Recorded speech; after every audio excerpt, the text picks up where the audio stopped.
The UFC's final pay-per-view of the decade took place Saturday as UFC 245 went down at T-Mobile Arena in Las Vegas. Of course, in the main event, Kamaru Usman successfully defends his welterweight championship for the first time with a fifth-round TKO of Colby Covington in a great back-and-forth fight of the night. Absolutely lived up to the hype, and Usman definitely, in a matchup that went down to the wire, showed his championship spirit in finishing the fight in the final minute of the last round. Gets a great start to his title reign at 170 pounds, and he definitely has some interesting potential matchups ahead. I think the Covington rematch will always linger. I don't think you go to that immediately, but the way the fight went down could definitely run it back at some point in the future, but right now there is more pressing contenders. I think Jorge Masvidal, given he is the most likely 2019 fighter of the year, his 3-0 streak, everything he did, the star he has become, if he wants that title shot, he absolutely seems like the right guy. Dana White saying post-fight he thinks that would be a massive matchup.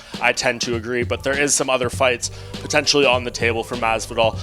A Conor McGregor fight, a Nate Diaz rematch, a Nick Diaz fight. Maybe he decides to go in one of those directions, but if he wants a piece of UFC gold, this seems like his best opportunity to get it in the matchup against Usman. Usman seemingly having a different idea post-fight, saying that he thinks Leon Edwards is probably the most deserving contender. There's an argument certainly for that as well. Edwards 8-0 in his past 8 fights since losing to Usman when they first matched up way back in the day. A lot of evolution, Edwards' game. He's come a long way, and I think he definitely has an argument there. But the way we've seen UFC book title fights, of course, they want to book the most high-selling matchup possible. In the co-main event, we have a new champion in the featherweight division. The blessed era comes to an end as Alex Volkanovski dethrones Max Holloway of the featherweight championship by unanimous decision. A close fight, certainly, but Volkanovski seemingly got the edge in a lot of people's eyes, the judges' eyes as well, and he is your 4th undisputed featherweight champion. It seems like this is going to be an immediate rematch. I definitely agree that Max Holloway has earned it.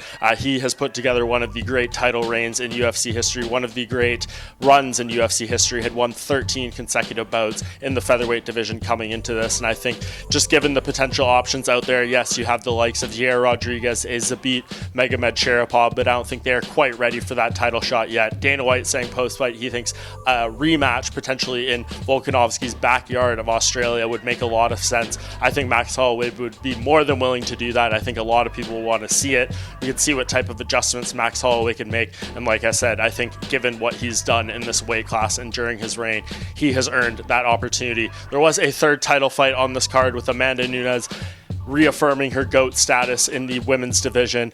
She comes off a nice title defense against Jermaine Durandamy. If you want to see what is up next for her after this title defense, along with the rest of the UFC 245 winners, check out the full Sean Shelby Shoes story on MMAJunkie.com.